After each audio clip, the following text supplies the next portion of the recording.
여러분의 그 핸드아웃에 보면 4번부터 두 번째를 나누게 되겠습니다. 리더가 희망이다라고 하는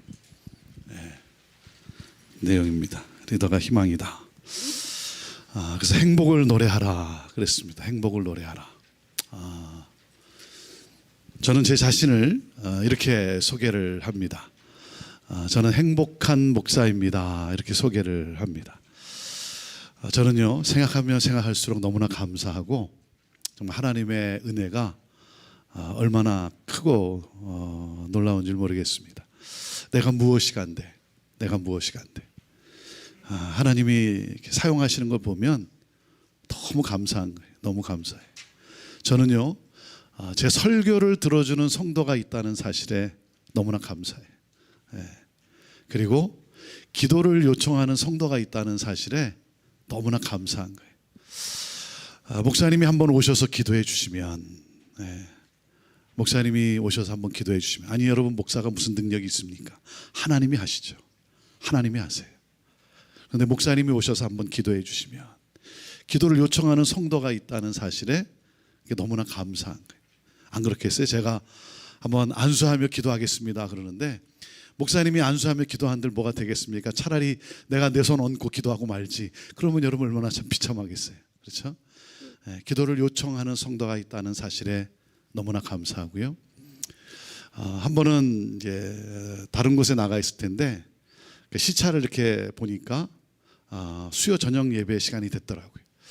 시애틀에 수요 저녁 그리고 예배 시간이 됐고, 우리 성도들이 예배를 드리러 하나님 앞에 나아가는 그 모습이, 그 장면이 얼굴들이 쭉 생각이 나면서 너무나 감사한 거예요. 너무나 감사한 거예요. 하루 종일 일하고 아침 일찍부터 저녁 늦게까지 하루 종일 일하고 가게 문 걸어 잠그자마자 저녁 예배를 드리러 가는 성도들을 생각할 때 너무나 감사한 거예요.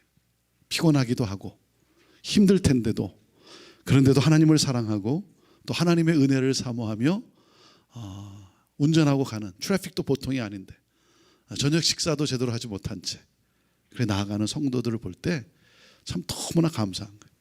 성도들이 훨씬 낫다. 나 같으면 집에 가서 쉬겠더라고요. 피곤하니까. 그런데도 정말 하나님을 사랑하는 그 성도들을 생각할 때 너무나 감사한 거예요. 그러는 가운데 제 머릿속에 한 질문이 딱 떠올랐어요. 그 질문이 뭐였냐면, 내가 어떻게 목사가 됐지? 하는 질문이었어요. 내가 어떻게 목사가 됐을까? 그러면서 답이 딱 주어지는데, 그 답이 뭔지 알아요? 답이 딱 주어지는데 그 답이 뭐냐면 이거였어요. 교회 안 나갈까 봐 목사가 됐더라고요. 신앙생활을 제대로 안 할까 봐 목사가 됐더라고요. 목사가. 하나님께서 나를 당신의 사람으로 만들고자 목사라고 하는 직분까지 허락하시면서 나를 인도하시는 하나님의 은혜더라고요. 은혜. 아니 여러분, 목사가 무슨 자격이 있어서 목사가 됐겠습니까? 목사가 무슨 탁월한 무슨 능력이 있어서 목사가 됐겠냐 이거예요. 하나님께서 나를 당신의 사람으로 만들고자 그 목사라고 하는 직분까지 허락하시면서 나를 인도해 가시는, 인내하시며 나를 인도해 가시는 하나님의 놀라운 은혜더라고요. 그 직분이라고 하는 것은 나를 살리기 위해서 하나님이 주신 하나님의 은혜예요. 은혜. 여러분, 결코 공로가 아니죠. 내가 그럴 만한 어떤 의의가 있어서, 그럴 만한 자격이 있어서가 아니죠. 그렇잖아요. 여러분, 장로로, 권사로, 집사로 하나님이 직분을 허락하실 때도 뭐예요? 그럴 만한 공로가 있어서 그 직분을 허락하신 것이 아니라 나를 살리기 위해서 그 직분까지 허락하시면서 나를 인도해 내시는 하나님의 놀라운 은혜. 여러분, 기독교의 유일한 특징이 뭡니까? 기독교의 유일한 특징은요, 은혜라고 하는 단어예요. 은혜라고 하는 단어. 그래서 이 은혜를 아는 사람은 이렇게 고백을 하죠. 나의 나된 것은 다 하나님의 은혜라. 한량없는 은혜, 갚을 길이 없는 은혜, 내 삶을 애워싸는 하나님의 은혜. 이게 하나님의 은혜. 여러분, 우리가 이 하나님의 은혜를 알고 이 하나님의 은혜를 놓치지 않을 때 우리는 행복을 노래할 수 있죠. 행복을 노래할 수 있어요. 네. 나는 행복하다. 이것은 굉장히 참 중요합니다. 굉장히 중요해요. 저희 형제교회를 방문하는 분들이 이렇게 예배 후에 라비에서 이렇게 인사를 하다 보면 이렇게 격려를 해주면서 뭐라고 이렇게 인사 말씀을 하냐면 이렇게 인사를 해요. 목사님, 여기는 뭐 이렇게 생동감이 있네요. 목사님, 성도들의 얼굴빛이 다르네요. 근데 한 분은 또 이렇게 인사하더라고요. 목사님, 이 교회는 살아있네요. 제가 그 순간 죽어있는 교회가 있다는 사실을 알았어요. 이 교회는 살아있네요. 여러분 왜 그럴까요? 중요한 원리가 하나가 있습니다. 그 중요한 원리가 뭐겠어요? 생동감이 있고 성도들의 얼굴빛이 다르고 살아있고 중요한 원리가 하나 있어요. 그건 뭐냐면 리더가 행복하면 다 행복한 거예요. 네. 담임 목회자가 행복하면, 리더가 행복하면 다 행복한 거예요. 그렇지 않겠어요? 여러분 가정이 인상 쓰고 집에 들어가면요, 재밌게 놀던 아이들도 그 얼굴 보고는 슬금슬금 다 자기 방으로 피하게 돼 있어요. 왜? 괜히 옆에 있다 폭탄 터질까 봐 다 자기 방으로 들어가게 돼 있는 거예요. 네. 한 리더가 어떻게 생각하느냐, 이것은 너무나 중요한 거죠. 패배의식에 사로잡혀서 그저 원망과 불평의 언어를 쏟아내면 그 공동체는 다 그저 그렇게 되고 마는 것 아니겠습니까? 네. 여러분, 다른 것보다 여러분 행복하게 사십시오. 네. 행복하십시오. 행복하세요. 네. 왜냐하면 제가 이렇게 보니까 행복하지 않으면 설교자는 율법주의적인 설교를 해요. 자꾸 때리는 설교를 해요. 가르치려고 해요. 왜 그래요? 행복하지가 않으니까 말씀을 준비하다가 자기 아내가 자꾸 생각이 나는 거예요. 네, 가르치고 싶은 거예요. 말씀을 통해서. 그래갖고 자꾸 때리는 설교를 하는 거예요. 그러니까 성도들은 괜히 앉아서 얻어맞는 거예요. 네, 영문도 모르고. 네. 여러분, 행복하지 않은데 어떻게 하나님이 사랑이시다라고 말씀을 전할 수 있냐, 설교는 할 수 있겠죠. 그러나 여러분, 메시지는 전달이 안 되는 거죠. 네. 행복하게 사십시오. 행복하게. 그리고 나는 행복하다. 내가 누구였는가, 그리고 내가 지금 누구인가를 생각하면 이 하나님의 이 놀라운 은혜. 그 시편 8편에도 보면 시편 기자가 이런 고백을 하죠. 하나님, 사람이 무엇입니까? 사람이 무엇이 간대. 이 시편 기자가요, 하나님이 지으신 이 우주의 광대함을 보면서, 하나님이 펼쳐놓은 그 해와 달과 그 우주의 이 하늘과 우주의 광대함을 보면서 비교를 해보는 거예요. 하나님, 사람이 도대체 무엇입니까? 이 우주의 광대함과 해와 달을 볼 때 사람은 nothing이라는 거죠. nothing. 아무것도 아닌 존재. 아무것도 아닌데 주께서 저를 찾아와 주시고 주께서 저를 생각해 주십니까? 네? 아무것도 아닌데 하나님이 나를 그렇게 생각하시고 나를 돌보시고 나를 찾아와 주시고. 네. 사람이 무엇인가? 하나님, 내가 도대체 무엇인가? 네. 이게 너무나 감사한 거예요. 그래서 두 번째 중요한 것은 건강한 자아상을 갖는 거예요. 건강한 자아상. 여러분, 목회자가, 리더가 교회에 줄 수 있는 선물은 건강한 자아상이에요. 교회에 공동체에 줄 수 있는 것은 건강인데 건강한 자아상이라는 거예요. 그러지 않으면 공동체가 고생을 하게 돼 있어요. 리더가 열등감에 빠지면, 열등의식 속에 자꾸 사로잡히면, 그걸 극복하지 못하면 여러분 우울증에, 그리고 공동체는 자꾸만 우울해지기 시작하는 거예요. 그러니까 중요한 게 뭡니까? 창조의식을 갖는 거예요. 창조의식. 네? 자꾸 열등감에, 그래서 자꾸 비교해서 저 사람은 똑똑한데 왜 나는 이렇게 멍청한가? 저 사람은 잘생겼는데 왜 나는 못생겼나? 여러분, 잘생긴 거 못생긴 거의 그 기준은요, 그거는 지극히 인간적인 거예요. 네. 여러분, 못생기지 않았습니다. 그렇죠? 못생기지 않았어요? 얼굴이 좀 리버럴해서 그렇지 못생긴 게 아니에요. 네. 네. 저 사람은 롱다리인데 왜 나는 숏다리인가? 아니, 여러분, 다리가 길어야만 멋있고 아름답습니까? 여러분, 다리의 길이는요, 땅에 닿기만 하면 돼요. 땅에 닿기만 하면. 네. 창조의식을 가져야죠. 창조의식. 하나님이 나를 창조하셨다. 이 세상의 마스터이신, 네. 정말 창조주이신 그 하나님이 나를 어떻게 창조하셨다고요? 마스터피스로 창조하셨다. 걸작품으로 창조하셨다는, 걸작품. 걸레가 아니라 걸작품이에요. 네. 창조의식을 가져야죠. 하나님이 뭐라 그러세요? 너는 택한 족속이고 왕 같은 제사장이야. 여러분, 제사장이 뭡니까? 하늘과 세상을 연결하는 사람 아닙니까? 하나님을 세상 사람들 가운데 연결해 주는 축복의 통로. 너는 제사장이야. 네? 하나님이 나를 그렇게 여겨주시고 나를 그렇게 부르고 계시는 거예요. 여러분, 하나님의 시각으로 내 자신을 보는 거죠. 네. 건강한 자아상을 가지는 거예요. 자, 그리고 우리의 중심은 목자의 심정이라는 게, 목자의 심정. 네. 중심은 목자의 심정이라는 거예요. 하나님이 목동인 다윗을 선택을 하시죠.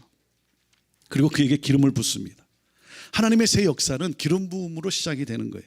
여러분, 기름 부음을 받았다는 것은 뭡니까? 하나님의 일을 이루기 위하여 하나님의 은혜, 하나님의 능력이 임했다는 거죠. 다윗이라고 하는 한 인간 자체로는 안 된다는 거죠.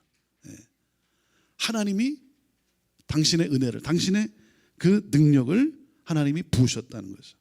자, 그런데 한번 생각해 보세요. 그럼 하나님이, 우리 입장에서 한번 생각해 보면 도대체 하나님의 그 선택의 기준은 무엇일까?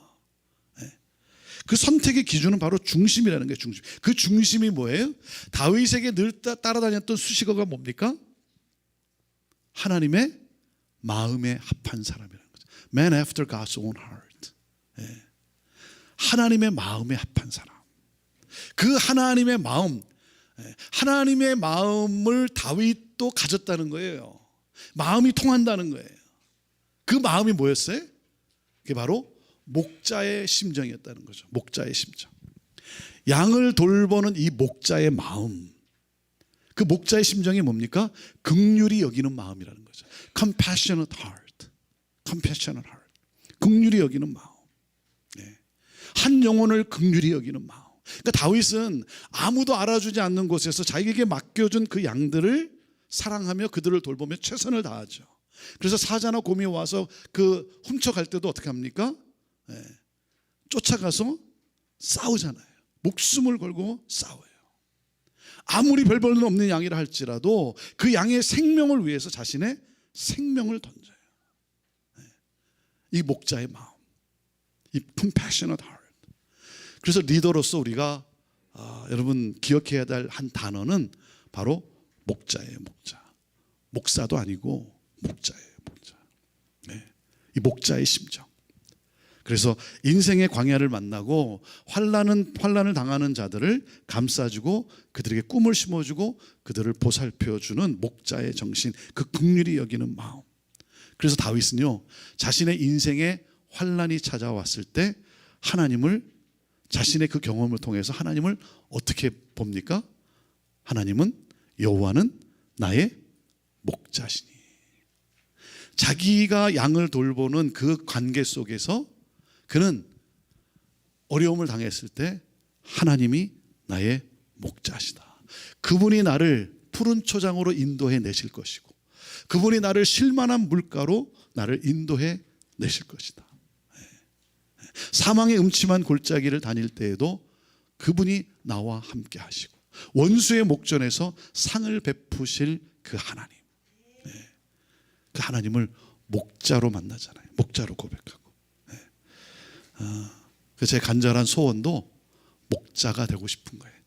바른 목자가 되고 싶은 거예요. 여러분, 사꾼이 되면 안 되잖아요. 그렇죠? 하나님이 맡겨준 그 영혼들, 그들을 해가 거듭될수록 건강한 성숙한 성도들로 세워주고, 그리고 하나님 나라에 대한 꿈을 갖게 해주는 목자, 한 영혼을 위해 가슴앓이 할 수 있는 그러한 목자, 그런 목자이신 예수님을 닮아가고 싶은 거예요. 제가 한 번은 새벽에 이렇게 기도를 하다가 참 많이 울었어요. 너무 죄송해서. 왜냐하면 목회를 시작하면서 하나님 앞에 이렇게 기도를 드려서, 하나님이 제게 붙여주는 그 한 사람, 하나님이 제게 보내주는 그 한 영혼을 위해 제가 최선을 다하며 목회를 하겠습니다. 그래서 목회를 시작을 했는데 막 사람들이 막 오기 시작하는 거예요. 사람들이 막 여러 명들이 오기 시작하는 거예요. 사람들이 막 오기 시작하니까 저도 모르는 사이에 어떤 생각을 하고 있었냐면, 이런 생각을 하고 있었더라고요. 좋은 사람만 오면 좋겠다, 이런 생각을 하고 있었더라고요. 왜냐하면 힘든 사람이 오니까 너무 힘든 거예요. 내가 1시간 다 들어줬는데 2주 후에 또 만났더니 또 똑같은 얘기를 하고 있는 거예요. 얼마나 에너지를 빼앗아 가는지 말이죠. 그러니까 나도 모르는 사이에 사람들이 막 오기를 시작하니까, 하나님 누구든지 한 영혼을 붙여주시면 내가 최선을 다하겠습니다, 그렇게 기도하며 그 목회의 길을 들어섰는데, 어느 순간 나도 모르는 사이에 좋은 사람만 오면 좋겠다, 그런 생각을 하고 있었던 거예요. 그걸 몰랐어요. 근데 새벽에 이렇게 기도를 딱 하는데, 하나님 하면서 이렇게 눈을 감고 기도를 하는데, 갑자기 한 장면이 제 머릿속에 확 지나가는데, 그 장면이 뭐냐면, 예수님이 한 사람의 손을 이렇게 붙잡고 와가지고 아주 힘들게 찾아내가지고 그 한 사람의 손을 붙잡고 와서 제 손에 이렇게 탁 바톤 타치를 하면서, 준아, 너에게 부탁한다. 이 사람 맡길 곳이 없구나. 이 사람 맡길 곳이 아니고, 너라면 이 사람 잘 보살펴주고 이 사람 잘 회복될 수 있도록 내가 너에게 부탁한다. 이 장면이 그냥 확 그림같이 이렇게 딱 지나가면서, 제가 좋은 사람만 오면 좋겠다라고 하는 생각을 가지고 있는 내 자신을 발견한 거예요. 그래서 그 새벽에 참 하나님 앞에서 참 많이 울었습니다. 정말 바른 목자가 되고 싶고요. 그리고 목자이신 예수님을 조금이나마 흉내라도 냈으면 좋겠고, 그 예수님을 닮아갔으면 좋겠고. 예수님은 어떤 삶을 사셨습니까? 마태복음 20장 28절에 예수님이 이 세상에 오신 목적을 이렇게 말씀하고 계세요. 인자가 온 것은 섬김을 받으려 함이 아니라 도리어 섬기려 하고 자기 목숨을 많은 사람의 대속물로 주려 함이니라. 그러니까 예수님은 세상에 살기 위해서 오시지 않았다는 거죠. 처음부터 죽기 위해 오신 분이에요. 섬김을 받기 위해 오신 것이 아니라 섬기기 위해서, 자신의 목숨을 전 인류의 대속물로 주기 위해 오셨다는 거죠. 그래서 오늘날 이 시대의 교회의 문제는 이렇게 누군가 말을 했어요. 예수님을 닮고자 하는 거룩함의 부재다. 이것이 오늘날 이 시대 교회의 문제다. 예수님을 닮고자 하는 이 거룩함의 부재. 세상이 굉장히 교회에 대해서 굉장히 강하게 이렇게 엔티로 반응을 하고 있는 이 시대. 왜 그럴까요? 저는 세상이 그렇게 교회를 향해 비난하는 가운데 제가 느낀 게 뭐냐면요, 그 사람들의 그런 아우성과 비난 속에 그 사람들이 예수 잘 믿는 사람 좀 보여달라는 거죠. 저는 그렇게 보여요. 예수 잘 믿는 사람 좀 보여주라. 예수 제대로 믿는 사람 보고 싶다는 거죠. 얼마 전에 제가 이렇게 페이스북에 누가 그 캡처로 해서 JTBC 그 영상을 하나 이렇게 올렸더라고요. 그 마지막에 이렇게 뭐 그 코멘트 하는 거 보면, 그 한경직 목사님의 그 이야기를 통해서, 목사님들이 한경직 목사님 나중에 찾아갔더니 한 말씀 해달라 그랬더니 한경직 목사님이 그랬다는 거잖아요. 예수 잘 믿으세요. 목사님들한테 예수 잘 믿으세요. 그 JTBC 방송에서 그걸 캡처로 해가지고 그걸 이렇게 방송을 내는 걸 보면서 그게 무슨 소리예요? 예수 좀 잘 믿으라는 거잖아요. 세상이 교회를 향해서, 그리스도인들을 향해서 예수 좀 잘 믿어봐라, 잘 믿는 사람 보고 싶다는 거 아니겠어요? 그 리더는 그렇기 때문에 우리가 바로 그러한 예수님을 닮아가는 이 거룩함의 이 회복이 우리 안에 있어야 되는 거죠.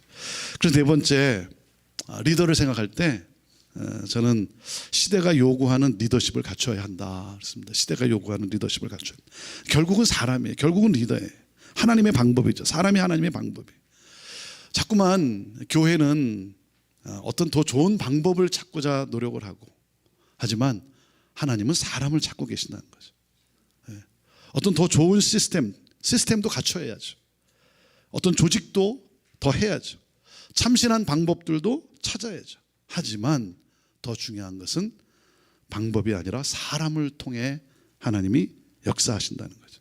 사람을 통해 임하시고.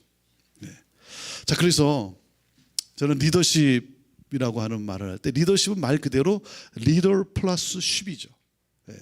그 배를 목적지까지 잘 이끌어가는 사람, 그게 이제 리더십이죠. 근데 저는 리더를 이렇게 정의합니다. 리더는 살리는 자다. 살리는 자. 창세기 1장 28절에 보면 하나님이 사람을 창조하시고 그 다음에 사람에게 명령을 하시죠. 너는 다스리라. 모든 생물을 다스리라 그래. 근데 그 다스리라고 하는 그 단어를 보니까 그게 히브리어로 라다라고 하는 단어인데, 이 라다라고 하는 가장 기본적인 뜻은 살게 하다, 돌보다라고 하는 뜻이 있더라고요. 그러니까 힘으로 지배하고 군림하는 뜻이 아니고 돌보고 살린다는 거예요. 그럴 때 복을 받는다라고 하는 것이죠. 그래서 저는 리더는 돌보고 살리는 자다. 저는 그렇게 정의를 합니다.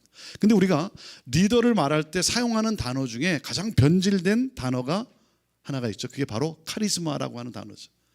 가장 변질된 단어예요. 카리스마.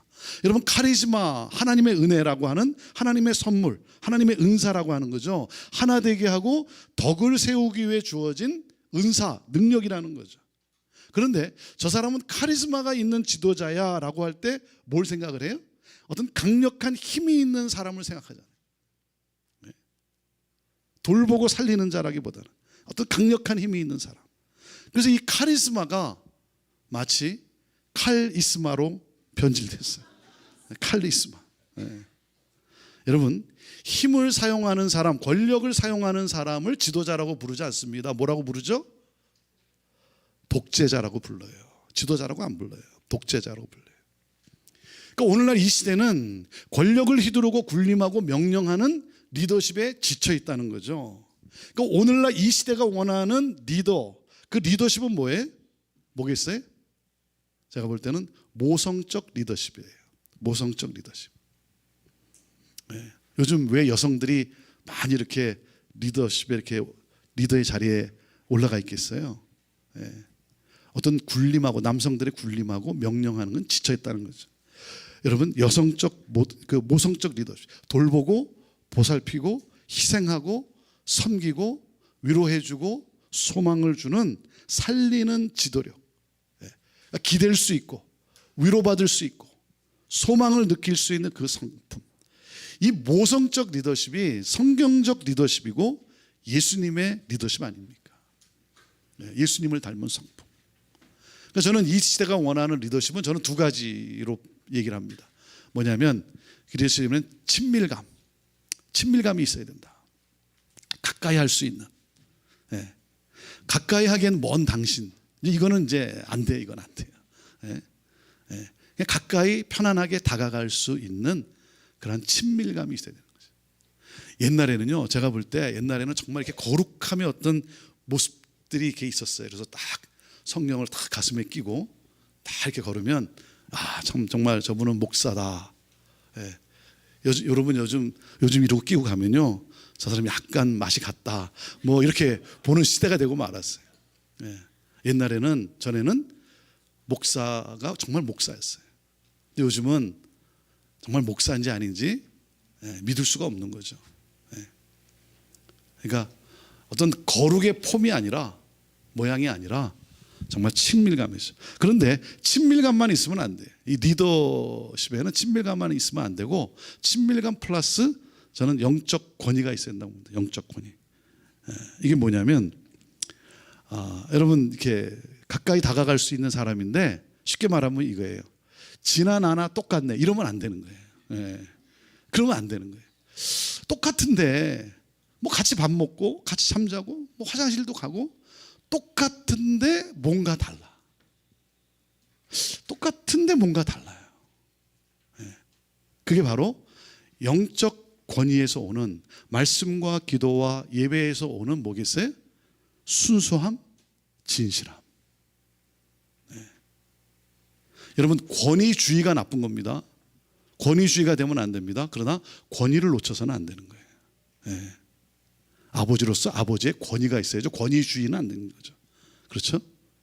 리더로서 권위가 있어야죠. 권위가 없어지면 안 되는 거죠.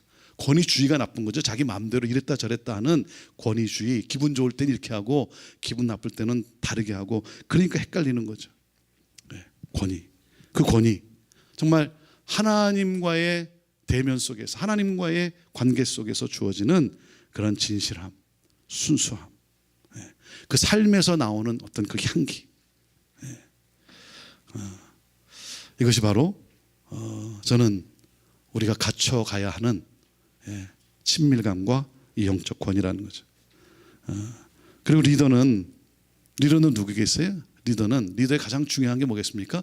리더는 비전을 심어주는 사람이죠. 그래서 쉽게 말하면 저는 이렇게 얘기해요. 허파에 바람을 넣을 수 있어야 된다. 리더는 허파에 바람을 넣을 수 있어야 돼. 여러분, 비전이라는 게 뭐예요? 붕뜨게 하는 거잖아요. 붕뜨게. 손에 잡힌 것도 아니고 눈앞에 보이는 것도 아닌데 마치 내 손에 쥐어진 것 같고 내 눈앞에 보여지는 것 같은, 정말 뭐 이렇게 허파에 바람이 든 것 같은. 그러니까 리더는 비전을 심어줄 수 있어야 되는 거예요. Beyond the horizon, 지평선 너머를 볼 수 있어야 되는 거죠. 작은 씨앗에서 수천 개의 열매를 맺는, 그것을 보는 게 하는 것. 그러니까 리더는 성도들로 하여금 뭡니까? 정말 세상을 향한, 열방을 향한 꿈을 심어주는 사람인 거죠. 왜 우리가 이 땅에 살고 있는지, 우리의 존재의 목적이 무엇인지, 우리의 사명이 무엇인지, 우리 교회가 왜 이 세상에 존재하는가. 제가 그 설교를 할 때요, 저희 교회에 그 미션 스테이트먼이 있는데, 저 미션 스테이트먼을 1년에 제가 2번 똑같은 설교를 합니다. 이 미션 스테이트먼을 가지고 왜 형제교회가 이 세상에 존재하는가 하는 그 미션 스테이트먼을 가지고 제가 연초에 한 번 하고요, 그다음에 9월달 창립주일 있을 때 합니다. 거의 똑같아요. 뭐 조금 들어가는 어떤 데이터나 뭐 예화가 조금 다를 뿐이지 뭐 70% 이상은 똑같은 설교예요. 근데 그 2번만, 1년에 2번만 하겠어요? 중간중간에 기회가 있을 때마다 우리 교회가 왜 존재하는지, 내가 왜 이 세상에 살고 있는지, 이것을 여러 차례 제가 반복을 해요. 여러 차례 반복을 하는데 이런 거예요. 한 10년쯤 지났을 때 창립주일이 또 다가왔는데, 제가 이제 비전 설교를 또 하게 되는데, 미션 스테이트먼을 가지고 이런 생각이 드는 거예요. 내가 이 설교를 또 하면 성도들이 좀 지겹다라고 느끼지 않을까. 하도 많이 해가지고 내가 또 이거 설교를 하면 성도들이 지겹다라고, 목사님이 또 저 말씀하시네 하고 지겹다라고 생각하지 않을까라고 여러분 생각하는 그 순간이에요. 내가 그 생각하는 그 순간이 이거예요. 비로소 우리 성도들이 우리 교회의 미션이 저건가? 라고 이제 눈을 뜨기 시작하는 때라는 거죠. 그러니까 다시 말하면 비전은 끊임없이 나눠야 된다는 거예요. 끊임없이 나눠야 된다. 내가 지겹지 않을까라고 생각할 때가 비로소 성도들이 우리 교회의 비전이 저건가? 라고 드디어 생각하기 시작하는 때라는 거죠. 리더는 비전을 심어주는 자라는 거죠. 저와 여러분 모두가 정말 행복한 주의 일꾼으로서, 또 행복한 그리스도인이고 행복한 또 목회자로서 성도들의 삶 속에 정말 예수 그리스도의 목자의 심정을 가지고 예수 그리스도의 그 놀라운 그 기쁨과 은혜를 심어주고 또 꿈을 심어주고 그래서 열방을 품고 나갈 수 있도록 하는 그러한 귀한 우리 일꾼들 모두가 되기를 바랍니다. 제가 여러분에게 준 이제 주제의 내용인데요. 처음에 얘기했듯이 제가 세 가지만을 얘기하는 것보다 제가 경험한 또 제가 경험하고 있는 앞으로 다 또 지금도 그렇지만 또 앞으로도 계속해서 교회와 또 목회 사역에 연관된 분들이라 교회의 변화와 부흥에 대해서 얘기하는데 저는 이 세 가지 제가 세 가지 이 교회의 목회의 원리에 있어서 이 세 가지 그래서 예수 그리스도의 DNA를 저는 이 요한복음 13장 34절 35절에서 저는 보았어요. 여기서 제가 세 가지를 보았어요. 교회가 놓칠 수 없는 중요한 원리 세 가지를. 요한복음 13장 34절 35절을 다시 한번 같이 한번 읽어볼까요? 시작. 새 계명을 너에게 주노니 서로 사랑하라. 내가 너희를 사랑한 것 같이 너희도 서로 사랑하라. 너희가 서로 사랑하면 이로써 모든 사람이 너희가 내 제자인 줄 알리라. 자, 예수님께서 내가 너에게 새 계명을 주는데 서로 사랑하라. 근데 여러분 서로 사랑하라는 건 새 계명이 아니죠. 서로 사랑하라는 말씀은 이전에도 있었죠. 그러니까 서로 사랑하라는 것은 새 계명이 아니에요. 그건 카인의 새로운 것이 아니라는 거예요. 그러면 예수님이 말씀하시는 카인의 새로운 계명, 새로운 것이 뭐냐 이거죠. 그게 바로 뭐냐면 이거죠. 내가 너희를 사랑한 것 같이. 이게 카이네라는 거예요. 이게 새로운 거라는 거예요. 사랑을 하는데 가장 놓칠 수 없는 중요한 게 뭐냐면 내가 너희를 사랑한 것 같이. 하나님이 예수 그리스도께서 우리를 사랑하신 그 사랑, 십자가의 사랑, 그렇죠? 여러분 사람들이 사랑을 하지 않습니까? 인간의 사랑이 있잖아요. 근데 인간의 사랑이 한계에 닥칠 때 내가 계속 참아야 되는가? 그냥 끝내버리고 싶고 다 포기해버리고 싶은 그 한계에 부닥쳤을 때 그 한계를 뛰어넘게 하는 게 뭐예요? 그것이 바로 십자가의 사랑이죠. 십자가의 사랑. 하나님이 나를 어떻게 사랑하셨는가? 그 내가 너희를 사랑한 것 같이. 그게 카이네라는 거죠. 그게 카이네. 그 사랑으로 너희도 서로 사랑하라. 너희가 그렇게 사랑을 하면 뭐라고요? 모든 사람이 너희가 내 제자인 줄 알리라. 저는 여기서 제가 DNA, 예수님의 DNA라고 표현했는데 The Divine Encounter and Nurturing Community A Active Mission. 미국 사람들이 이런 거 잘하잖아요. 그렇죠? 얼마나 연구를 제가 해봤겠어요? 아들을 앉혀놓고 이 D를 어떻게 표현하면 좋냐. 그러다가 이제 이게 찾은 거예요. Divine Encounter, Nurturing Community, Active Mission인데 뭐냐면 저 세 가지인데 처음에 이거예요. 내가 너희를 사랑같이 뭐예요? 하나님과 나의 관계라는 거예요. 하나님과 나의 관계. 이것을 가리켜서 예배라고 표현을 했어요. 예배. 하나님과 나의 관계. 하나님의 사랑. 그것이 임하는 그 예배. 그 두 번째, 너희도 서로 사랑하라. 나와 너의 관계라는 거죠. 나와 너의 관계. 이것을 가리켜서 교회에서 뭐라 그럽니까? 펠로십, 친교라 그러죠. 친교. 네, 친교. 그 다음에 세 번째가 뭐냐면 너희가 이렇게 서로 사랑하면 모든 사람이 너희가 내 제자인 것을 알리라. 나와 뭐예요? 모든 사람과의 관계라는 거죠. 나와 모든 사람과의 관계, 이것을 선교 또는 전도라고 표현할 수 있는데 선교라고 표현을 한 거죠. 그래서 뭡니까? 이거예요. 예배, 친교, 선교예요. 여러분 이 순서는요 결코 바뀔 수 없어요. 바뀌어서도 안 돼요. 제가 어느 교회 가가지고 이 교회는 그렇게 뭐가 좋습니까? 그랬더니 한 분이 그러더라고요. 목사님 우리 교회 친교 끝내줍니다. 친교 끝내줍니다. 여러분 친교가 아무리 끝내줘도요 예배가 끝내주지 않으면 끝나게 돼 있어요. 예배가 끝내주지 않으면 끝나게 돼 있어요. 인간의 사랑의 교제는 여러분 한계를 만나게 돼 있는 거예요. 그걸 뛰어넘을 수 있는 것이 바로 예배를 통해서 하나님과의 관계 속에서 주어지는 그 사랑의 힘. 그래서 예배, 친교, 선교라고 하는 사실이에요. 그래서 하늘을 향해 열린 예배 공동체가 되는 거예요.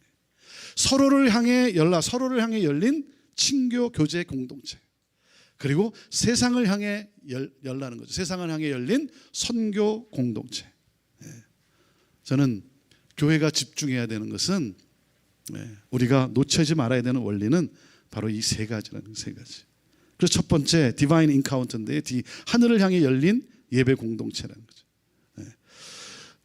마태복음 9장에 보면 예수님이 그 세례 요한의 제자들이 우리는 금식을 하는데 어떻게 당신의 제자들은 금식을 하지 않느냐라고 하는 이 말씀 속에 예수님께서 하신 말씀 중에 이런 말씀을 하셨어요. 예수께서 저에게 이르시되 혼인집 손님들이 신랑과 함께 있을 동안에 슬퍼할 수 있느냐, 그러나 신랑을 빼앗길 날이 이르니 그때에는 금식할 것이니라, 이 말씀을 하셨는데요. 자, 여러분, 교회의 심장이 뭐겠습니까? 교회의 심장. 교회의 심장은 예배죠. 예배입니다. 우리가 모인 목적이, 가장 중요한 목적이 뭐겠어요? 우리가 가장 모인 중요한 목적은 단 하나죠. 뭐예요?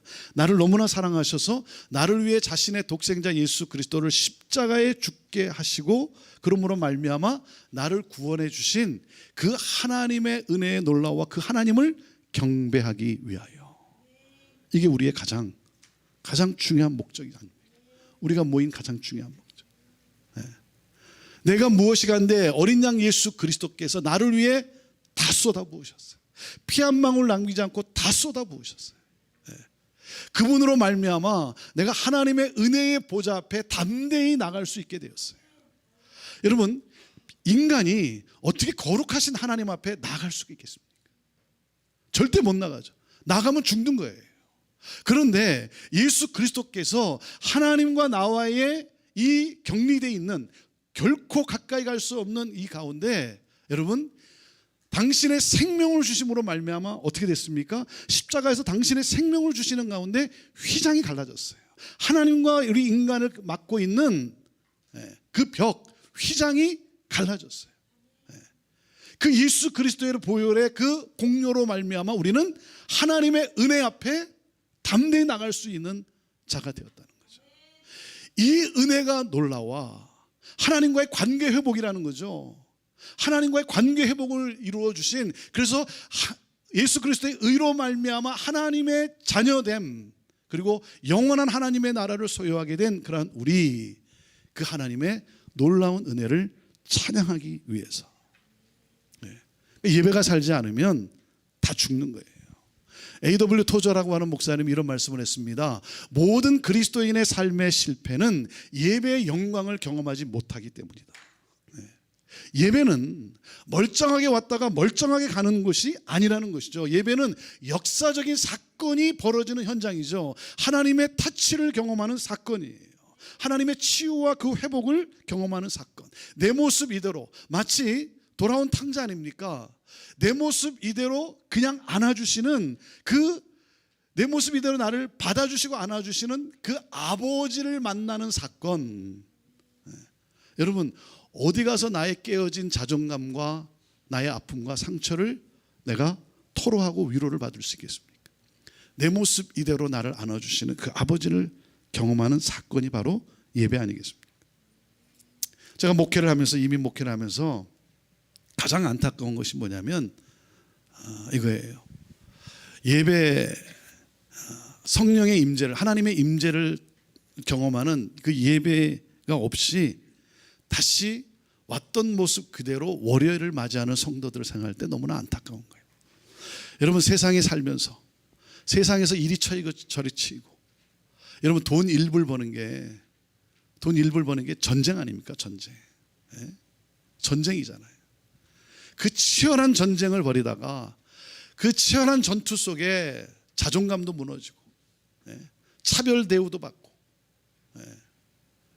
조롱과 비난, 그걸로 내 자존심도 무너지고 마음에 상처가 있고, 주님 앞에 나와서 그런 마음을 가지고, 상처를 가지고 주님 앞에 나와서 그 하나님의 치유와 회복과 그리고 하나님이 주시는 능력을 가지고 다시 세상을 향해 나가야 되는데, 왔던 모습 그대로 다시 한 주간을 맞이하는 성도들 생각할 때 너무나 안타까운 거예요. 와서 뭔가 하긴 했어요. 와서 뭔가 열심히 했어요. 시간을 보냈어요. 그런데 와서 열심히 했는데 마치 다람쥐 쳇바퀴 돌듯이 왔던 모습 그대로 다시 월요일을 맞이하는, 다시 한 주간을 향해 나아가는 성도들을 생각할 때 너무나 마음이 아픈 거예요. 그래서 여러분, 우리 리더는 예배에 최선을 다하는 거예요. 예배에 목숨을 거는 거예요. 네. 어떻게 하면 정말 하나님의 임재를 경험하는 그러한 예배가 드려질 수 있을까? 네. 끊임없는 예배 갱신이라는 거죠. 끊임없는 예배 갱신. 네. 나를 구원해 주시고 나에게 생명을 주신 그 주님을 내가 기뻐하고 감격하고, 그래서 나를 회복해 주신 은혜에 감사하며 하나님이 주시는 그 성령의 임재의 그 능력을 가지고 다시 가정을 향해서, 다시 세상을 향해서 나아갈 수 있는 그러한 예배. 근데 많은 경우 우리는 예배의 문화에, 이렇게 예배 전통 문화에 사로잡혀 있죠. 많은 경우 우리 한국 교회들 보면 정말 그 예배 전통에 이렇게 사로잡혀 있어요.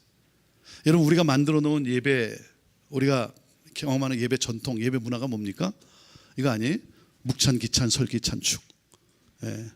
묵도하고 찬송하고 설교하고 기도하고 찬송하고 마지막에 뭐예요? 마지막에 뭐 합니까? 그거 왜 합니까? 그거 안 하면 예배 안 끝나니까? 예배 끝나게 하기 위해서?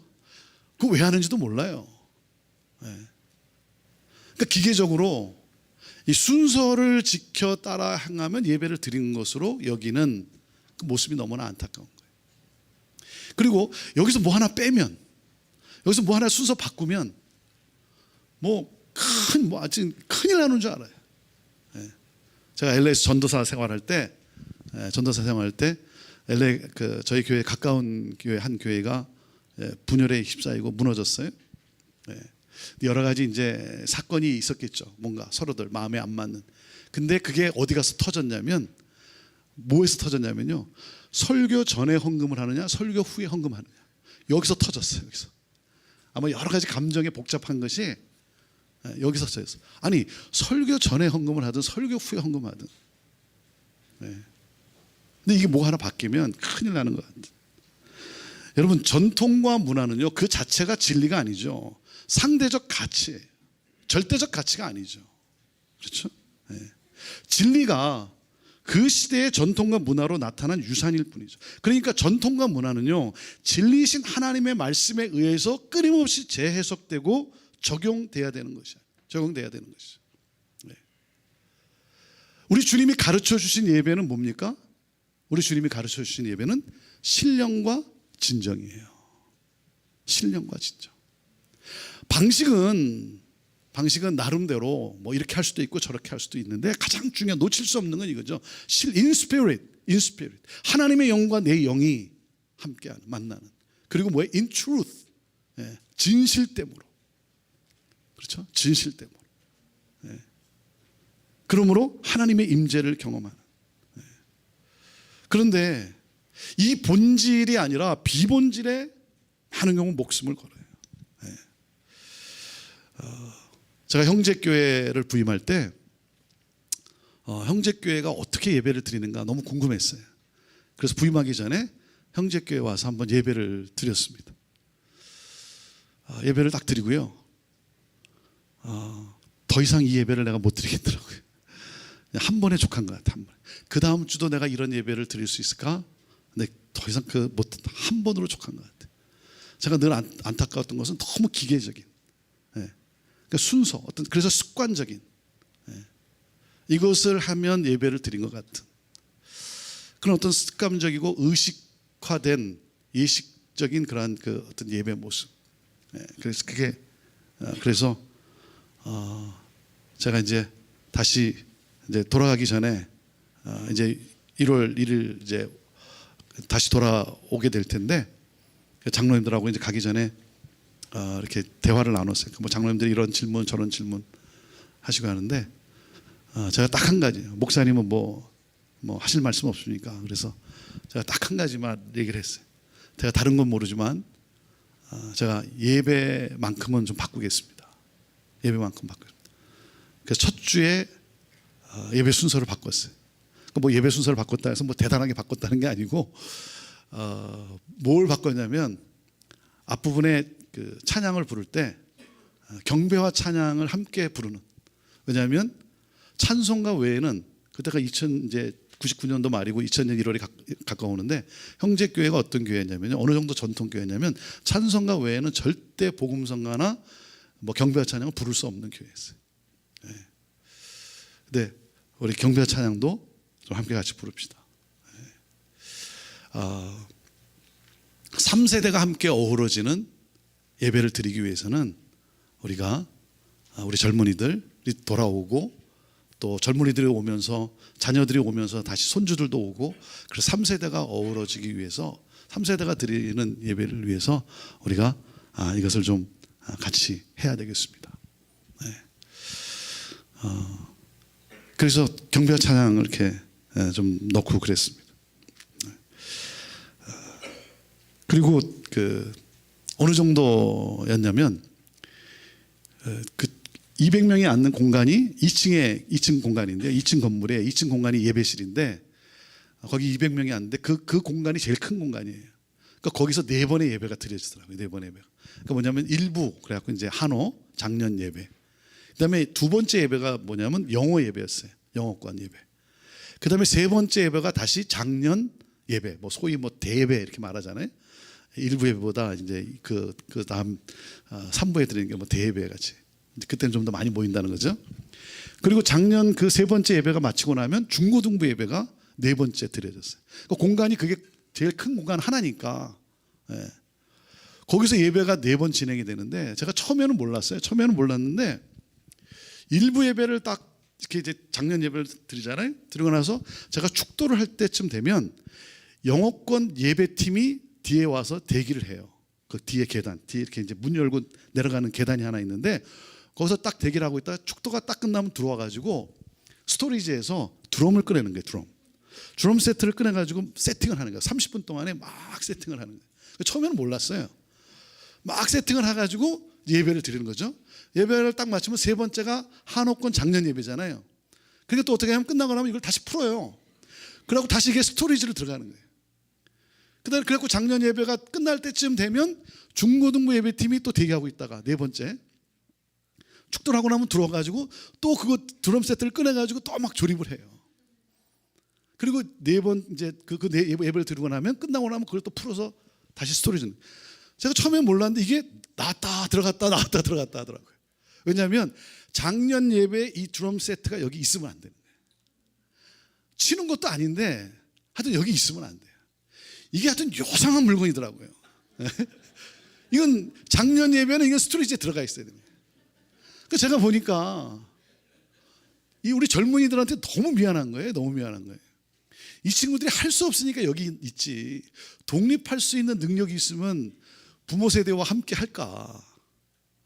그 30분에 막 세팅을 하느라고 말이에요. 너무 미안한 거예요. 그리고 또 한 가지는 뭐냐면 예배 철학이 없더라고요. 예배 철학이. 아니 이게 정말 있어서는 안 되는 물건이라면 없어야죠. 없어야죠. 너희들은 괜찮고 우리는 아니고. 그래갖고 이게 들어갔다 나왔다 들어갔다 나왔다. 그래서 제가 어떻게 했냐면 그냥 두라 그랬어요. 그냥 젊은이들한테 너무 미안해가지고 여기다 그냥 두고 누가 뭐라 그러면 담임 목사가 두라 그랬다 그렇게 얘기하라고. 그게 제가 2000년 1월에 형제교회 부임할 때 형제교회의 모습이었어요. 그런 교회였습니다. 지금은요 드럼 세트가 여기도 있다가 여기 올라와 있다가 어떤 때는 하여튼 뭐 그렇습니다.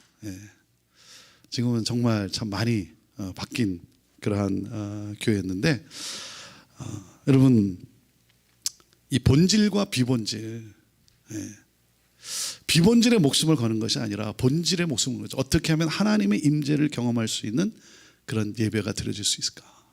어떻게 하면 하나님께 집중하고 하나님이 기뻐 받으시는 예배를 드릴 수 있을까? 우리는요 내가 좋으면 예배가 좋았다 그래요. 내가 좋으면. 내가 좋은 것보다 하나님이 좋으셔야죠. 하나님이 받으시는 예배. 이거를 위한 끊임없는 여러분 예배 갱신이에요. 어떻게 하면 물 흐르듯 자연스러움 속에 하나님께 집중할 수 있는 그러한 예배를 드릴 수 있을까? 하나님이 기뻐 받으시는 예배. 우리가 기억해야 되는 건 뭡니까? 예배 부흥 없이는 어떠한 변화도 일어날 수 없다는 거죠. 그 변화에 있어서 예배의 부흥 없이는 다른 걸 고치는 것은 뭐예요? 마치 그 성형 수술을 하는 거랑 똑같아요. 암이 있는데 암이 아니고 성형 수술하는 거랑 똑같은 거예요. 여러분 이 마태복음 이 9장의 이 스토리를 보면 예수님은요 전통이 잘못됐다라고 말씀하지 않으세요. 그들이 하고 있는 금식이 잘못됐다 이렇게 말씀하지 않으세요. 그들의 전통주의적인 그리고 과거지향적인 사고방식에 대해서 말씀을 하세요. 그러면서 새 포도주는 새 부대에 담아야 한다라고 말씀을 하셨는데, 그렇기 때문에 여러분 새 은혜를 사모하라는 거죠. 새 은혜를 사모하라. 우리가 끊임없이 사모해야 될 것이 뭡니까? 새 은혜예요. 여러분 복음은 생명이기 때문에 늘 새로워요. 그렇죠? 말씀은요 생명이기 때문에 내가 지난주에 묵상을 했는데 그래서 이렇게 은혜를 받았는데요, 오늘 또 이 말씀을 묵상하면 또 다르게 내게 은혜가 주어지잖아요. 왜요? 생명이기 때문에 그래요. 그래서 여러분 복음이 임하면 우리의 신앙에 붙어지는 수사가 뭡니까? 새로움이라는 거죠. 새 것이 되었다는 거죠. 새 심령으로 변화되는, 인생이 새로워지는 새 은혜. 똑같은 본문 말씀이기도 하지만 새롭게 주어지는 그 하나님의 은혜. 그러니까 예배가 뭡니까? 예배. 내가 지난주에도 드렸고 주중에도 드렸지만 또 하나님이 부어주실 그 새 은혜를 사모하는 거죠. 그리고 두 번째가 신앙의 전통적 과거지향적 사고방식을 거부하라는 거죠. 여러분 부대는 전통지향적인 신앙 방식이 되어서는 안 돼요. 과거지향적인 사고방식이 되어서는 안 됩니다. 변해야 됩니다. 변하지 않으면 터져서 버려지게 되어 있는 거예요. 네. 그래서 예수님은 낡은 부대가 되어버린 변하지 않는 그들을 향해서 놀라운 표현의 말씀을 하세요. 자, 여기에 영적 비밀이 있는데 혼인잔치가 열렸다는 걸 표현하세요. 혼인잔치가 열렸다. 여러분 혼인잔치가 열렸다라고 표현할 때 성경은 예수를 누구라고 표현을 합니까? 신랑으로 표현. 우리를 누구라고 표현하죠? 신부로 표현을 해요. 여러분 예수님이 신랑으로서 신부인 나를 신부라 하시고 나를 찾아오셨다는 거예요. 아니 이게 말이 됩니까? 내가 아무리 예수님을 사모하지만 내가 어떻게 예수님의 신부가 됩니까? 네? 내가 아무리 예수님을 사랑하지만 어떻게 내가 예수님께 갈 수가 있겠어요? 네? 내가 예수님을 아무리 좋아해도 어떻게 내가 하나님 앞에 갈 수가 있겠어요? 그런데 예수님께서 나를 찾아오시면서 나에게 신랑으로 찾아와가지고 나로 신부라는 거예요. 나의 어여쁜 신부야, 일어나 함께 가자는 거예요. 내가 무슨 자격이 있어요?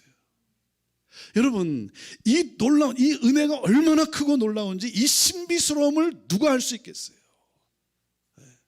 이걸 어떻게 표현할 수 있겠어요? 주가 나와 함께 동행하니 그 동행함의 신비를 누가 알 수 있겠어요? 이 은혜가.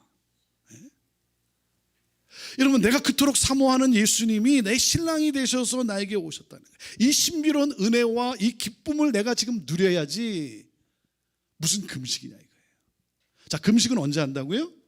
신랑을 빼앗겼을 때라는 거예요. 그 관계가 끊어져서 더 이상 기쁨을 누리지 못할 때, 예수 그리스도께서 나의 신랑으로 오셨는데도 이 기쁨을 누리지 못하는 그런 나의 모습이라면 그런 나의 모습을 괴로워한다는 거예요.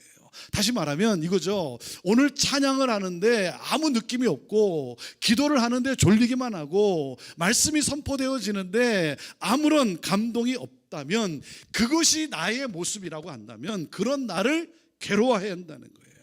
새롭게 은혜를 경험하지 못하는 그런 나의 모습 때문에 내 가슴을 치고 통곡하고 금식해야 한다는 것이죠.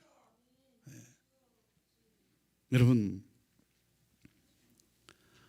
이 하나님의 놀라운 은혜, 이 십자가의 놀라운 은혜, 이 신비, 내가 주님 앞에 나왔을 때 그 주님이 부어주시는 그 놀라운 그 은혜, 그 사랑, 그 사랑에 감격해서, 그렇죠? 그럴 때 뭐예요? 그럴 때 여러분 그 사랑에 반응을 하게 돼 있어요. 그래서 예배가 드려지면 세 번째, 온전한 섬김이 이루어진다는 거죠. 여러분 인간이 하나님을 만나면요 할 수 있는 유일한 고백이 딱 한 가지입니다. 인간이 하나님을 만나면 할 수 있는 유일한 고백이 뭐겠어요? 그게 뭐냐면 이거예요. 주님, 내가 여기 있나이다. 나를 보내소서. 이거예요. 여러분, 이사야가 성전에서 하나님을 만나잖아요. 하나님을 만날 때 하나님의 어떤 성품을 만납니까? 거룩하신 하나님이죠. 거룩하신 하나님. 인간이 하나님을 만나면 거룩하신 하나님 앞에서 내 자신이 얼마나 죄인인가, 초라한 인간인가를 보게 되잖아요. 그러니까 이사야가 뭐라 그럽니까? 화로다 나여 망하게 되었도다. 예, 죽게 되었다는 거예요. 예. 그 하나님 앞에 내가 이렇게 초라한데 하나님에 대해서 함부로 경솔히 여긴 그런 나의 모습. 죽게 되었다. 그런데 어떤 일이 벌어졌습니까? 그러니까 이사야 6장을 보면 참 놀라운 예배의 모습이죠. 예. 하나님이 핀 숯을 가져다가 지졌다는 거예요. 입을 지졌다는 거예요. 예. 아니 여러분, 핀 숯을 가지고 지지면 어떻게 돼요? 죽죠. 시커멓게 타들어가는 거 아니겠어요? 그런데요, 하나님이 만지시면 여러분 치유와 회복의 역사가 일어난다는 거죠. 우리를 살리세요. 죄인인 우리가 하나님, 내가 죄인입니다. 나는 죽을 수밖에 없는 죄인입니다. 그런데 하나님이 나를 살리세요. 나를 새롭게 하세요. 네. 그 하나님 앞에서 내가 할 수 있는 유일한 고백이 뭐예요? 네.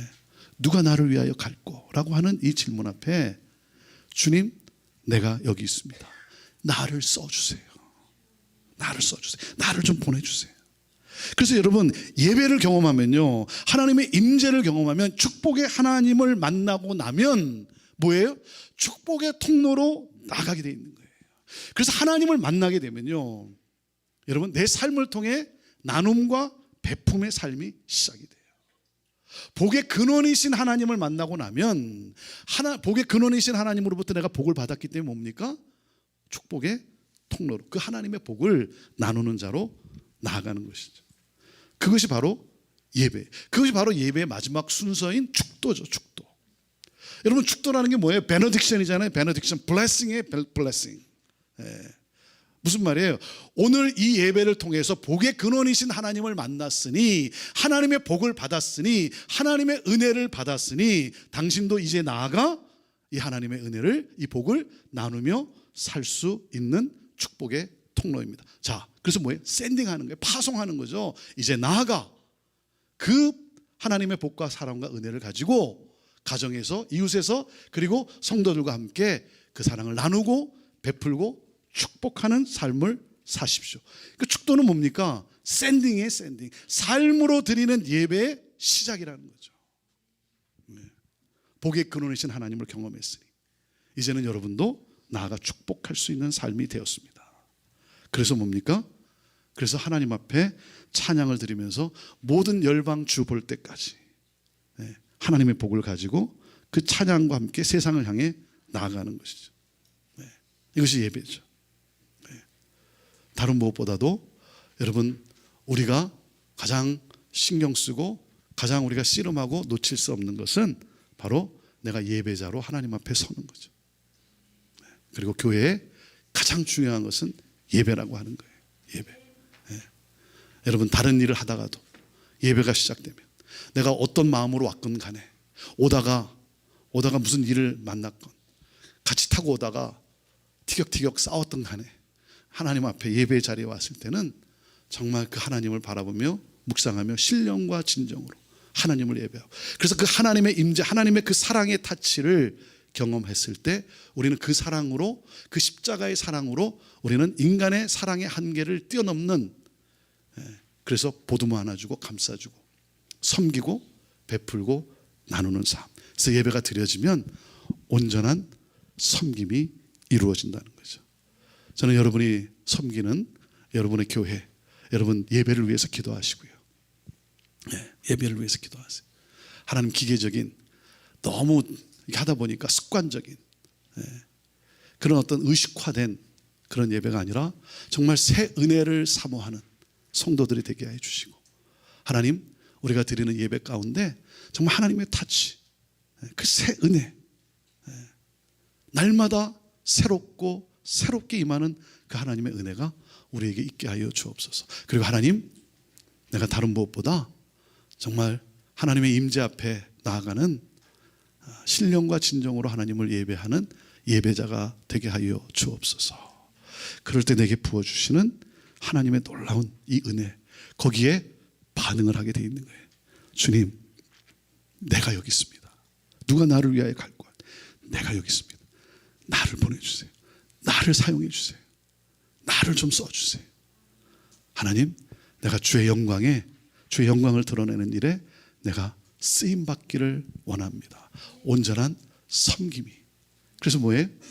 내가 차지하지 않죠. 섬김의 결과에 대해서 내가 그 공을 내가 차지하지 않아요. 뭐예요?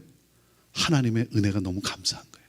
나를 사용해 주신 하나님의 은혜가 너무나 감사한 거예요. 네. 마태복음 20장에 보면 포도원 품꾼의 비유가 나오는데요. 오후 5시에, 6시에 클로즈인데 주인이 또 오후 5시에 나가요. 1시간밖에 안 남았는데 주인이 왜 나갑니까? 포도원에 포도가 수확해야 될 양이 아직 많이 남아서 일할 사람이 더 필요해서 그런 거예요? 그렇지 않죠.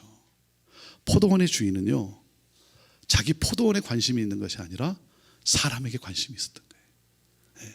어려운 사람들, 일하지를 못해서 돈이 없어서 살아가기에 힘든 고통에 빠질 사람들에 대한 이 포도원 주인은요, 그래서 그 국률한 마음을 가지고 또 나간 거예요. 나갔는데 오후 5시에 갔는데 오후 5시에 여전히 사람들이 있는, 그 사람들 다 들여보내잖아요. 그리고 한 데나리온을 주잖아요. 똑같이 줘요. 이게 주인의 마음이에요. 주인의 뜻이에요. 여러분, 일찍 부름을 받았다는 건 뭡니까? 일찍 부름 받은 사람들이 불공평하다고 원망하잖아요. 그렇죠? 어떻게 하루 종일 12시간 일한 사람하고 1시간 일한 사람하고 어떻게 똑같이 줄 수 있냐는 거죠. 이건 불공평하다는 거죠. 그게 먼저 택함을 받은 사람들인데요. 근데 여러분 생각해 보세요. 그게 아니죠. 하나님의 택함을 받았다는 것은 하나님의 놀라운 은혜라는 거죠. 나를 일찍 택하셨다는 건 뭡니까? 내가 일찍 주님을 만났다는 것은 내 인생의 문제가 일찍 해결이 된 거예요. 일찍 해결이 된 거예요. 그리고 뭐예요? 내가 다른 사람보다 좀 더 그 은혜에 감사해서 주를 위해 내가 좀 더 일을 할 수 있게 된 거예요. 이게 감사한 거죠. 이게 감사한 거예요. 근데 그 은혜를 잊어버린 거예요. 처음에 택함을 받았을 때는 얼마나 좋았어요. 아침 일찍 나왔는데 서성거리고 있었는데, 그런데 주인이 나오자마자 나를 택해 주니까 얼마나 좋았습니까? 얼마나 기쁘게 일했겠어요. 근데 다른 사람하고 비교하고 판단하고 형제의식이 없었다는 거죠. 원망하고. 그리고 나는 누구예요? 나는 누구? 나는 오후 5시에 택함 받은 자 아닙니까? 정말 무가치한 자 아닙니까? 그런데 너무나 큰 은혜가 임한 거예요. 1시간밖에 일하지 못했기 때문에 그 1시간에 해당되는 삭스를 받을 수밖에 없었는데, 그것 갖고는 하루를 살아갈 수가 없는 그런 아픔인데 주인이 한 데나리온을 준 거예요. 너무 감사한 거죠. 너무 감사한 거죠. 그래서 뭐예요? 그래서요, 이거예요. 저는 이거예요. 주의 일을 좀 더 많이 했으면 좋겠어요. 왜? 이제 1시간밖에 안 남았는데. 이제 1시간밖에 안 남았는데 내가 주님을 위해서 일을 많이 했으면 좋겠어요. 내가 상급을 얻기 위해서 많이 하는 것이 아니라 그 은혜가 너무나 감사해서 내가 조금이라도 더 주의 일을 하다가 주님 앞에 섰으면 좋겠어요. 그래서 부름받아 나서님은 어디든지 가겠습니다. 이거죠. 그 은혜가 너무 감사해서. 내가 잘나서도 아니고 내게 무슨 능력이 있어서도 아니고 내가 무엇이 간데 나를 택해 주신 그 하나님의 은혜에 감사해서, 그 은혜에 반응해서 내가 좀 더 주님께 내가 하나님의 영광을 드러내는 일에 쓰임받으면 너무나 좋겠다. 사랑하는 여러분, 택해 주신 하나님 앞에 감사하면서 행복을 노래하십시오. 행복을 노래하세요. 감사하시고 판단과 차별과 비교가 아니라 내가 무엇이 간데 5시에 부름받은 과분한 그런데 과분한 은혜를 베풀어 주신 하나님께 감사하면서 그 하나님께 드리는 예배, 그 예배 가운데 정말 그 은혜를 체험하고, 그래서 그 은혜에 내가 조금이나마 반응하고 싶어서 주님 내가 여기 있습니다, 나를 써주옵소서. 그래서 삶 속에서, 부르신 삶의 현장 속에서 교회로 살아가는, 예배자로 살아가는 삶에서 예배가 나타나는 하나님의 영광을 드러낼 수 있는 그러한 우리들, 그러한 교회, 이 꿈을 가지고 하나님이 하실 놀라운 일들을 기대하면서 주님을 찬양하며 나가는 우리들이 되기를 바랍니다. 자, 우리 시간에 같이 함께 찬양하고 우리 기도하며 우리 두 번째 시간을 마치기를 원합니다. 하늘의 문을 여소서 이곳을 주목하소서. 주를 향한 노래가 꺼지지 않으니 하늘을 열고 보소서. 이곳에 임재하소서. 주님을 기다립니다. 이곳에서 드리는 예배를 받으소서. 솔로몬이 성전을 짓고 난 다음에 그러잖아요. 어떻게 하나님께서 인간이 지으신 이 초라한 곳에 계실 수 있겠습니까? 많은 하나님, 이곳에 오셔서, 이곳에 계셔서 우리의 기도를 들어주옵소서. 그 동일한 마음으로 하나님, 어떻게 하나님이 여기에 계실 수 있겠습니까? 인간의 이 초라한 곳에. 그런데 하나님 오셔서, 하나님 나를 찾아오셔서 함께 하시고 예배를 받으시옵소서. 주님의 이름만을 높이기를 원합니다. 이것이 우리의 고백이요 우리의 마음입니다. 하나님, 정말 예배가 살아나게 하시고 교회마다 예배 부흥이 있게 하여 주시고, 그래서 하나님의 은혜에 감격하며 은혜에 반응하며 서로 껴안고 서로 축복하며 격려하며 열방을 향해 나가는 그러한 교회들 되게 하여 주옵소서. 우리 자리에서 일어나셔서 함께 같이 우리 찬양으로 하나님 앞에 올려드립시다. 하나님, 하나님의 은혜에 반응하는, 하나님의 은혜를 체험하는 예배의 부흥, 하나님께서 우리의 기도를 들으시고 우리 공동체 가운데, 우리 교회들 가운데, 특별히 우리 조국 대한민국 가운데 예배의 부흥이 있게 하실 줄로 믿습니다. 특별히 하나님, 예배가 무너진, 예배가 사라진 저 북한 땅에 하나님, 예배받기에 합당하신 하나님 앞에 다시 백성들이 하나님을 예배하는 하나님, 그날이 곧 오도록 주여 은총을 내려 주옵소서. 하나님, 오늘 이렇게 오전부터 또 우리 저녁 시간까지 우리들이 함께 하나님을 예배하고 말씀에 나아가고 또 함께 교제할 수 있는 이 하루 주신 하나님, 하나님 정말 이곳에서 우리가 주의 이름을 높일 때 하나님 영광 받으시고, 우리 이 미주 장신대에 속한 모든 한 사람 한 사람, 우리 동역자들이 하나님, 하나님이 인간의 이 초라한 여기에 계실 수 있겠습니까? 많은 여기에 계셔서 우리 한 사람 한 사람 또 만져주시고, 지치고 힘들 때 새 힘 주시고, 뜻하지 않는 상처와 아픔을 당할 때 회복의 놀라운 은혜로 부어주시고, 이곳이 예배의 공동체가 되게 하시고 하나님의 그 이름을 높이는 예배의 공동체가 되게 하여 주시고, 하나님의 지식과 하나님의 지혜를 부어주셔서 주여 내가 여기 있나이다, 나를 써주옵소서. 하나님의 영광을 드러내는데 쓰임받기를 원합니다. 조금이라도 더 주의 일을 하고 싶습니다. 하나님, 이 열망과 또 이 기쁨과 이 감격을 가지고 나아가는 우리 귀한 믿음의 형제자매들 다 되게 하여 주옵소서. 감사합니다. 주여, 우리의 고백을 받아주시니 감사합니다. 영광 받으시옵소서. 예수님의 이름으로 기도하옵나이다. 아멘. 우리 하나님께 우리 영광의 박수 올려드립시다.